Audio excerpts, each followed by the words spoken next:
यहाँ पर आप लोगों को एक साधु और चूहे की कहानी बताना चाहते हैं, तो आप इसे ज़रूर सुनिएगा और अगर आपको पसंद आए तो लाइक एंड सब्सक्राइब जरूर करिएगा। तो चलो स्टार्ट करते हैं। बहुत समय पहले की बात है। एक गांव में एक साधु मंदिर में रहा करता था। उनकी दिनचर्या रोजाना प्रभु की भक्ति कराना और अपने आने जाने वाले लोगों को धर्म का उपदेश देना थी। गांव वाले भी जब भी मंदिर आते तो साधु को कुछ न कुछ दान में दे जाते थे, इसलिए साधु को भोजन और वस्त्र की कोई कमी नहीं होती थी। रोज भोजन करने के बाद साधु बचा हुआ खाना छीके में रखकर छत से टांग देता था। समय ऐसे ही आराम से निकल रहा था, लेकिन अब साधु के साथ एक अजीब सी घटना होने लगी थी। वह जो खाना छीके में रखता था गायब हो जाता था। साधु ने परेशान होकर इस बारे में पता लगाने का निर्णय किया। उसने रात को दरवाजे के पीछे से छिपकर देखा कि एक छोटा सा चूहा उसका भोजन निकाल कर ले जाता है। दूसरे दिन उन्होंने छीके को और ऊपर कर दिया ताकि चूहा उस तक न पहुंच सके, लेकिन यह उपाय भी काम नहीं आया।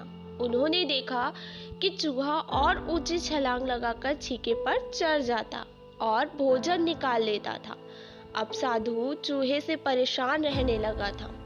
एक दिन उस मंदिर में एक भिक्षुक आया।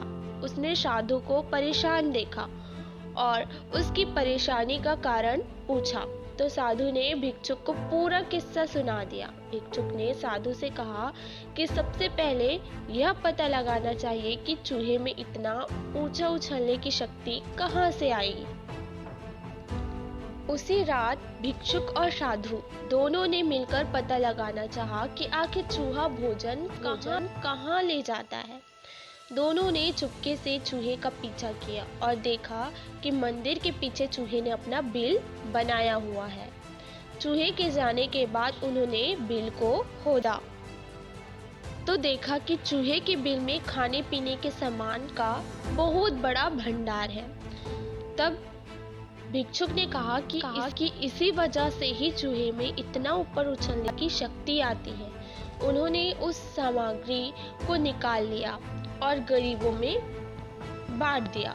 जब चूहा वापस आया तो उसने वहां पर सब कुछ खाली पाया, तो उसका पूरा आत्मविश्वास समाप्त हो गया। उसने सोचा कि वह फिर से खाने पीने का सामान इकट्ठा कर लेगा।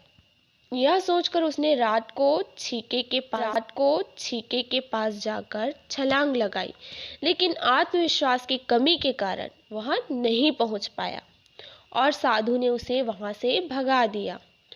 तो इस कहानी से हमें यह सीख मिलती है कि संसाधनों के अभाव में आत्मविश्वास की कमी हो जाती है, इसलिए जो भी संसाधन आपके पास हो उसका ध्यान रखना चाहिए।